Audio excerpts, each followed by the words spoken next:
Okay, mahilig ka ba magsipilyo pero mangilo pa rin ang ngipin mo? Tara, usap tayo. Ilan sa mga dahilan kung bakit mangilo pa rin ang ngipin mo kahit na nagsisipilyo ka ay ang maling pagsisipilyo o madiin.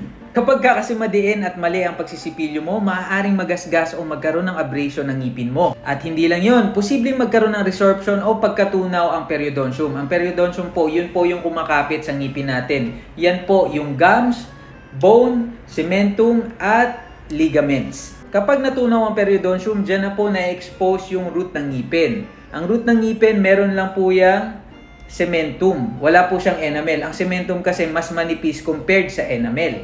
Pagka uminom kayo ng malamig na tubig, direct na nape-penetrate ng lamig yung nerve ng ngipin o yung pulp. Isa pa sa mga dahilan kung bakit mangilo pa rin ang ngipin kahit nagsisipilyo ka naman ay ang mga sira na nakatago. Minsan kasi akala ng patient okay pa yung ngipin pero hindi nila alam pag na-check namin, meron palang sira sa gilid. Ito po ay nangyayari kapag hindi po kayo nagfo-floss. Napaka-importante po ng flossing. Kaya kapag tinatanong ako sa TikTok live ko kung ano mas maganda, kung mag-mouthwash ba or mag-floss. Wala namang mali kung mag-mouthwash ka pero mas importante po para sa akin ang flossing. Ang floss ang nakakalinis sa mga area na hindi naabot ng sipilyo. Kapag kasi kumakain kayo, yung mga kinakain nyo, sumisingit yan sa mga gilid-gilid ng ngipin nyo. Kapag hindi nalinis, yung mga pagkain na sumingit dito sa gilid ng ngipin nyo, dyan na nag-feed yung bacteria at nagre-release sila ng acid para matunaw yung enamel.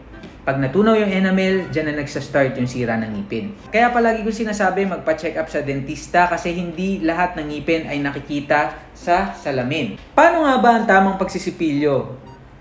So, pagpasensya nyo na, wala akong toothbrush dito. Sa bahay meron, syempre. So, eto, imagine niyo toothbrush natin. Toothbrush nyo natin, sharing. Eto yung bristle, no? Ng toothbrush. Dapat pala soft lang yung bilhin nyo ha, wag yung hard. Okay, so light and circular motion lang. Light lang. And then medyo i-angulate nyo lang yung bristle pataas. Ayan. Pag ganyan.